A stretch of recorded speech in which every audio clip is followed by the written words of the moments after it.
Welcome back. First of all, I think the big question is obviously with the opponent in this fight being booked again. Did you have any concern taking this fight against Roberson again? I did have some concern in the beginning because I'm like, he didn't make weight. He was claiming to be so unwell the month ago, and didn't make weight with the time with all the time that he had. I'm like, what is going to change in a month? But we make it this far now. He better step into the cage Saturday. So I did have. He's here. I fucking hope the guy's gonna show up. Fingers crossed, of course. We spoke to him earlier, and he said all the anger on this one is one-sided. Are you still angry with him? Are you past that? I'm gonna make him pay. That's all it is. I'm gonna make him pay, and like, yeah, I take the fact that he messed with my life, with my coach's life, with my team life for a month of life, kind of personal. But at the end of the day, the worst thing that I can do to him is to beat him in a dominant fashion and finish him. So that's what I will do. And I mean, if nothing else, now you've actually got the co-main event slot this weekend. So how does that feel? Feels great. I mean, got my eyes on me, and hell yeah, like from here we just build it up more and more, and let's go. You weighed in at the card after the original booking at 205 pounds as a backup. Is that something that you pitched to the UFC? Did they ask you to do that? How did that come about?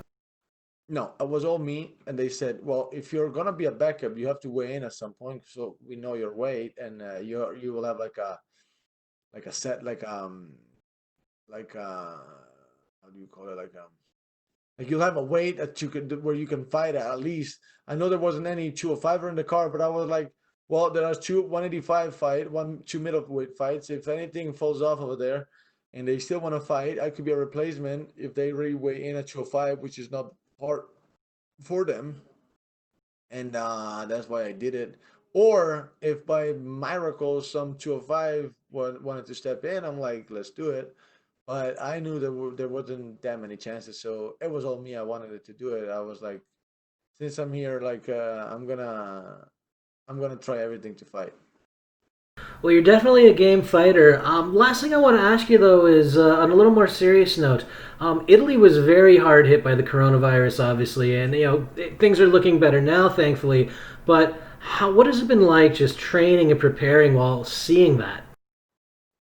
Yeah, I mean it was hard. I was reading the news every day. All my family's there, and but nobody's been like nobody on my close family got affected by it, and I mean, yeah, it wasn't easy, but I mean, now they wiped it off. They killed the economy, but they wiped it off, and they're in a better situation than here actually in terms of like how many the how many people are affected and how many deaths are going on. Like my region, it's been over like a week now that there hasn't been any new contagious any new contagious person.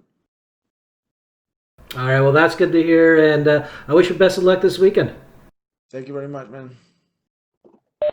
And we'll take the next question from Georgi Kokiashvili with Adyara Sport. Hello, Marvin. How are you? I'm good. Thank you very much. Thank you, friend. We had a little touch back in April, and you said to me that you are ready to fight Antonio Carlos Jr. on a rematch. And who would you like to face afterwards in a case of a win in this fight? Well, there was I really wanted to fight this Ian Haney's guy, but he's doing everything to not fight me. I mean, he's like the fact that he accepted another fight, I can't blame him for that. He did not accept me a while ago, but now that he just accepted another fight and short notice, I can't blame him. Like, I mean, whatever. But I don't know, man. Like, fuck any top 15 guy. Let's do it. Like Carlos Jr. would be a guy that I wanted to fight because I'll revenge my loss early on in my career. I think now I would like just murder the guy, and that could be an option. But anybody else also, man, I don't care. I really don't care. Just give me some name and let me keep climbing the rankings and make it to a title shot. Thank you. And my second question is, you are making a comeback to the octagon after a long layoff. And how have you been preparing for this fight? Have you been doing anything specific or different? Not really. Just keep improving my game. I train a lot of boxing with a new boxing coach, Julian Chua, and I mean, yeah, if you think about it, it's kind of a long layoff, but I've been to go. I mean, I was supposed to fight in March. That was already kind of a long from October last year. I've always been ready though. Like, I mean, mentally, I didn't take no layoff. Like, I was like always ready from. Yeah, I mean, so not much different. Just keep improving my game, and no, I just feel like I'm much sharper and much more like a sniper now with my offense. Oh, and my last question is about does this fight become too personal for you? Because we saw a few clips from hotel, and you were so furious, as I can say. And does this fight become too serious and too personal for you? Well, like I said before, like it's personal because you mess with with my team and myself and stuff. But all I need to know and like what gives me like let's say calm. It's that I'm gonna make him pay Saturday. That's all I need to know. I mean, he just needs to step into that cage. That's all I want. Thank you so much. Wish you all the best, and Georgians are with you. Perfect. Thank you very much. We will take our next question from Damon Martin with MMA Fighting. Marvin, hey Marvin, I feel like we've had this conversation a couple times now, unfortunately, but you've had honestly one of the toughest couple of months here. You know, going over from March with London, and then rescheduled in May, and now rescheduled in June. Obviously, you're hoping the fight happens, everything goes down on Saturday night. But can you kind of give me an idea, like what the emotion, what has this past few months been like for you, as you just had these constant stutter stops of trying to get a fight? I mean, I just get stronger mentally too, man. Like I just get stronger. Like whatever you throw at me, like it might piss me off in the beginning because it pissed me off because I know I'm not gonna give up, and I know like I'm not gonna let myself off the hook. So I'll know the suffering I'll go through, and so I'm like, fuck, I gotta do it again. But I know there was never like a quitting moment in my mind where I'm like I'm gonna just step out of this. I get pissed because I'm like, fuck, I have to do all these extra work for something that is not my fault. But there was never like a moment where I'm not gonna do this extra work. So if as things comes up, I'm gonna face them. It's gonna be, I'll be pissed. I can work on that, just like not getting. But I mean, like like you're gonna fuck with me, like you're gonna pull out the day off, you're gonna get a reaction, man. If I see you, you're gonna get a reaction. I'm not gonna just shut up. And that's something that, okay, like I don't regret doing, like especially when he squared up at me and stuff like that. But we're going a little bit off topic. But what I'm saying, it's been hard, but I raised to the occasion, and like I always do. Like I just went through and did it. That's it. I mean, and honestly, like we did a great job, and I feel the best at this time now. So we did a great job on that. I know that a lot of people have talked about the hotel incident, and you mentioned, when you pull out on the day of the fight, you're going to get a reaction out of you. But have you ever had that much animosity, with an opponent before, or anything close to what you have or had, I guess, with Karl Roberson after that whole incident? Because I didn't have the luck. I wanted to do that with Andrew Sanchez last time when he pulled out 3 days before the fight, but I didn't get to see him in the lobby. Now this happened many times, but never so many, not so many. So no, because this he pulled out a day off, and I got to see him, which was great, and it's just like I just flipped. They say emotion can be good or bad in a fight. Some fighters feed off emotion and it helps them fight. Other fighters say, it can actually burn you out and negatively affect you. How do you use emotion? Because it seems like you clearly don't have a lot of, you don't enjoy Karl Roberson. You're not a big fan of everything that happened, but like, can you shut that down, or do you feed off that emotion going into a fight like this? I'll feed on emotion. Hell yeah. But the thing is, like, you want, like, there's different ways of feeding. Like, there are ways of, like, I know I can dig deeper, and like on hard times I'll have that on my back, because I know, like, it's almost like I see it as like wood, put it on the side, ready to be fired up at the right time. You want me, because like I said before, the worst thing I can do to him is to beat him up as bad as I can in a dominant fashion, and stop him. So, well, like, I go out, I go fucking swinging, like I forget all my technique, and then and I just give him a chance, and then what? Maybe like I like, like I put up a bad performance, and then what? What did I do to him? Nothing. I'm smart on that. Absolutely. Like, I'm not stupid.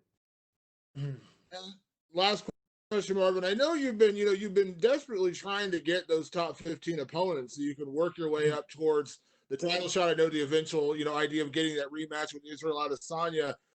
But at this point, considering everything you had to do just to get here and fight a guy like Karl Roberson, if everything goes well on Saturday night, are you keeping that kind of like that Gilbert Burns mindset where you're just like, feed me opponents, I'll fight whoever I want to stay busy? Or do you have to be more calculated and say, I want to start getting those top 10, top 15 guys? No, no. I mean, I'll keep that Gilbert Burns mentality. Maybe I don't know, because it's tough. Because I might need a little bit of time off, but we'll see. But I'll keep that mentality. But I won't let nobody step over me, anymore. Like, I'll be like, no, man. Like, I'll be like this. Like, give me any guy, but it has to be in the top 15, because yes, I deserve it, and I wanna. I'm on a mission, and the mission requires for me to climb the rankings. And so I'll be ready very soon, but I won't just be like whoever. Thanks, Marvin. Thank you very much, Damon. And we will take our last set of questions from Augusto German Niez Gay with Somos MMA. Marvin, how are you? I'm good, thank you. You just said it. You have been training for a fight for 5 months. You had to cut weight 1 month ago. So does the reschedule affect you in any way? How are you feeling? Affected me, you said? If it's as a... Yes, if the reschedule affects you in any way. No, I have the best nutritionist in the game. It's Matteo Capodaglio with his couple nutritionist. He's been with me for a long time. He knows me very well. We've been able to manage all this pretty good, and I feel good, man. I feel good now. I mean, today we have to go through the wake up, but nothing has been different than the other times, and I feel great. And even throughout this week, I felt with great energy. Like, like I show up, man. That's what I do. I get the job fucking done. So again, I'll do it again. Sure. Talking about the fight, what do you need to be careful about Roberson's skills? It's about me. It's about like going out and not making mistakes. Just do what I do best, which is fighting, and that's it. Like, there is nothing that that he can take from me if I don't give him. That's what it is. I'm better than him anywhere. I will respect him because he's not a bum, but he's not on my level either. So I'll go out and just pick him apart, minute after minute. Okay, and now talking about you, you are a powerful striker. You have very good wrestling. So do you think that the smaller cage is something that you can take advantage of? I like smaller cage. Being a pressure fighter, I like it. I like it definitely. In general, yeah. Even just for the striking, I like the small. Great. And the last one from me. Your last face-off was a very heated one. Both of you yelled things to each other. What do you think is going to happen tomorrow when you see him again? I'll be. I don't even know. We'll see there. But all I want is for him to be fine and just step into that fucking cage. I don't. If it miss weight, I don't even care. Just don't miss weight, and then don't fucking show up. Like, just do whatever you want. Just show up Saturday. You just want to fight with him. I just want to fight it first of all, and then with him second of all. we need to put an end to this.